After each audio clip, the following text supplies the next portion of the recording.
کچھ دنوں تک پیری فقیری کا سلسلہ بند رہا۔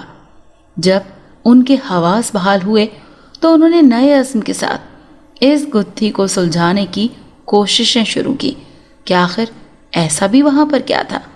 اماں نے سارے واقعے کا ذمہ دار بھی ہم ساری بہنوں کو اور بالخصوص مجھے ہی مورود الزام ٹھہرایا کہ یہ سب مجھ منحوس کی وجہ سے ہو رہا ہے۔ کچھ دنوں کے بعد وہ اپنے کسی منہ بولے چچا کے ساتھ دوبارہ ہمارے گھر میں آئے اور بڑی بہن کا ہاتھ مانگا۔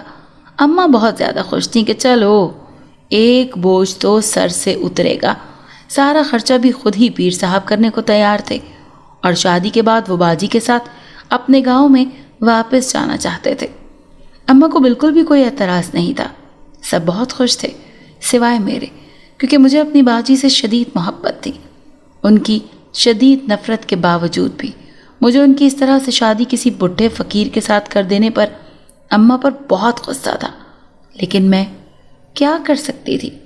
باجی اپنے گھر کی ہو گئی، بقول ان کے وہ دونوں بہت زیادہ خوش تھے، بقول باجی کے وہ وہاں پیٹ بھر کے کھانا کھاتی تھی۔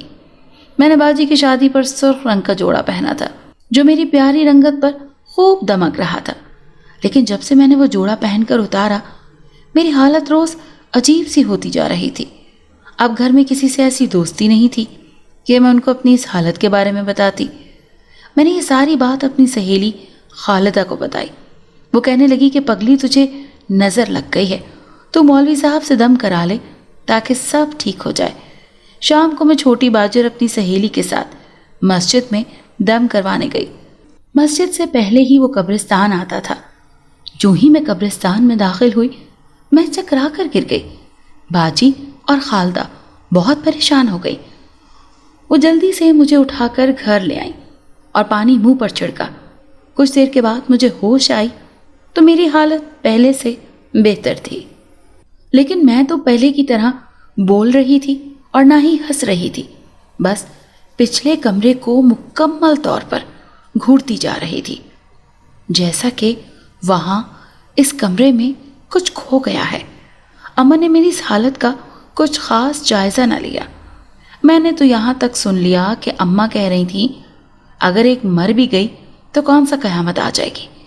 میں یہ سن کر خوب روئی اور اپنے مرنے کی دعائیں کرنے لگی۔ ایک شام سب لوگ درگاہ پر گئے ہوئے تھے، میں گھر میں اکیلی تھی۔ مجھے ایسا لگا جیسے مجھے کوئی پکار رہا ہے۔ میں فوراً اٹھی اور بنا چپل پہنے اس کمرے کی جانب بڑھنے لگی، کیونکہ آواز اسی طرف سے آ رہی تھی۔ جیسے ہی میں کمرے کے نزدیک پہنچی، صدیوں سے اس کفل زدہ کمرے کا دروازہ خود بخود کھلتا چلا گیا۔ جیسے ہی دروازہ کھلا کچھ دیر کے لیے میری آنکھیں بند ہو گئیں۔ جیسے ہی میں دوبارہ ہوش میں آئی تو خود کو اس کمرے کے اندر پایا۔ ہاں کا منظر دیکھ کر کچھ دیر کو میری آنکھیں چندیا گئیں۔ پہلے تو میں ڈر سی گئی، لیکن اگلے ہی لمحے وہاں ایک پری نمودار ہوئی۔ وہ کہانی والی پری ہی تو تھی، یہ شاید ان سے بھی کئی گنا زیادہ خوبصورت۔ میری اس طرح خاموش رہنے پر وہ متجسس ہوئی، بہت خوبصورت انداز میں مسکرائی اور کہنے لگی ڈرنے کی کوئی ضرورت نہیں ہے، میں تو تمہاری مدد کے لیے آئی ہوں، تمہاری اس نیکی کا شکریہ ادا کرنے کہ تم نے بہت عرصہ پہلے جب تم بہت چھوٹی تھیں اور تمہاری اماں نے تمہیں نیا جوڑا بنوا کے دیا تھا، لیکن تم نے اس نئے جوڑے کو پہننے کے لیے صرف اس لیے انکار کر دیا کہ تم نے وہ خوبصورت سی فراک ایک غریب دوست کو دینی تھی۔ تم جانتی ہو وہ غریب دوست کون تھی؟ نہیں، میں نہیں جانتی، میں نے پھٹی پھٹی سی آنکھوں سے اس پری کو دیکھتے ہوئے کہا۔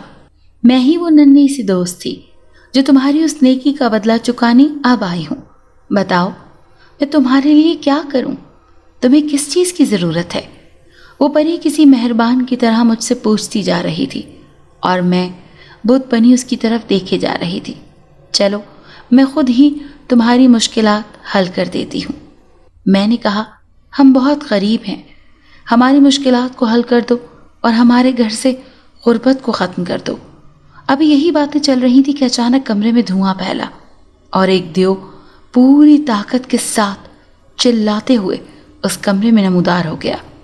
دیو اپنے نام کی طرح بہت خوفناک جسامت والا تھا اور بہت ہی خوفناک دکھ رہا تھا۔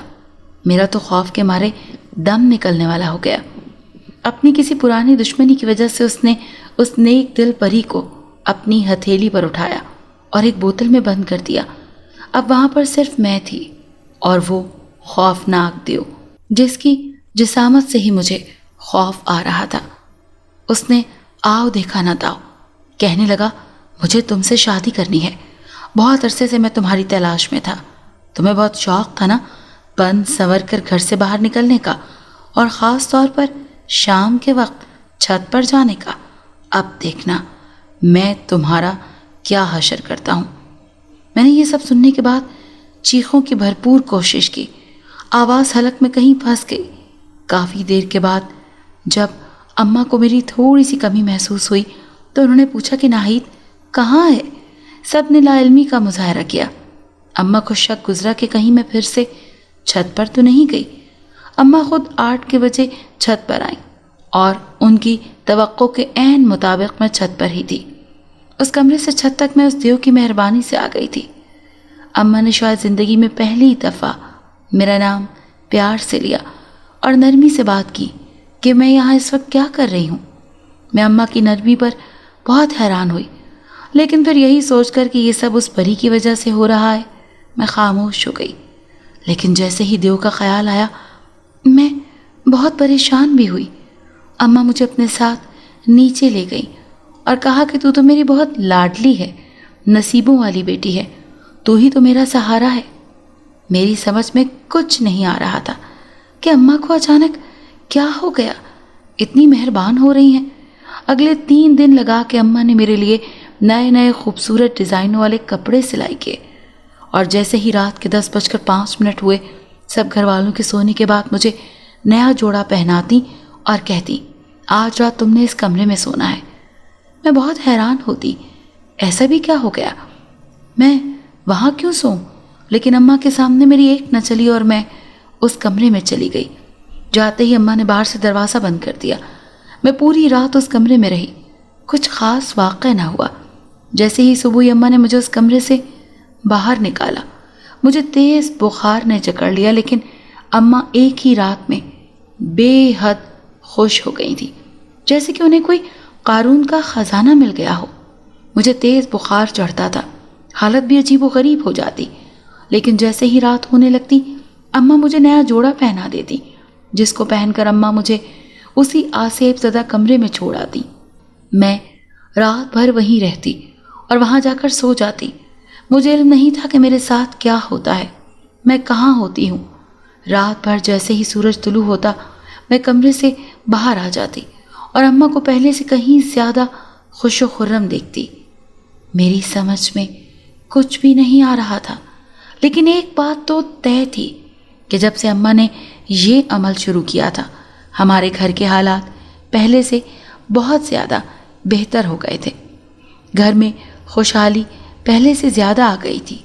اماں کو یہ عمل دہراتے ہوئے 1 سال بیت گیا تھا۔ میں پہلے سے کئی گنا زیادہ لاغر ہو چکی تھی۔ سب کہتے تھے کہ کچھ دال میں کالا ہے۔ میری بہنیں یہ حالات دیکھ کر بے حد خوش تھیں۔ انہیں اس بات سے کوئی مطلب نہیں تھا کہ ہماری ایک بہن پوری رات ان کے بیچ میں نہیں ہوتی، وہ کہاں جاتی ہے۔ اماں نے یہ بات مشہور کر دی تھی کہ وہ منحوس ہے، اور مجھے درگاہ والے بابا نے یہ بتایا تھا کہ اسے اس کمرے میں بند ہی رکھا جائے، تبھی خوشحالی آ سکتی ہے۔ تو دیکھو بابے کی بات کتنی درست ثابت ہوئی، ابھی اس کو وہاں سے نہیں نکالنا۔ اماں نے گھر کے حالات بہت زیادہ تبدیل کر دیے۔ گھر میں دولت کی ریل پیل ہو چکی تھی، کوئی کمی نہیں تھی۔ اماں نے 1 ہی سال میں گھر کا نقشہ بدل کے رکھ دیا۔ اب تو میری بہنوں کے لیے بہترین رشتے آنے لگے تھے، اور اماں نے 1 سال کے اندر اندر میری 3 مزید بہنوں کی شادیاں کر دیں، انہیں بے تحاشا جہیز دے کر۔ وقت گزرتا گیا، اماں نے اس عمل کو جاری ہی رکھا۔ میری سمجھ میں کچھ نہیں آ رہا تھا کہ یہ سب کیا ہو رہا ہے، لیکن میں کس سے اپنا دکھ کہتی؟ کون میرا پرسان حال تھا؟ کس کو میری یہاں فکر تھی؟ ایک رات میں نے جیسے ہی نئے کپڑے پہنے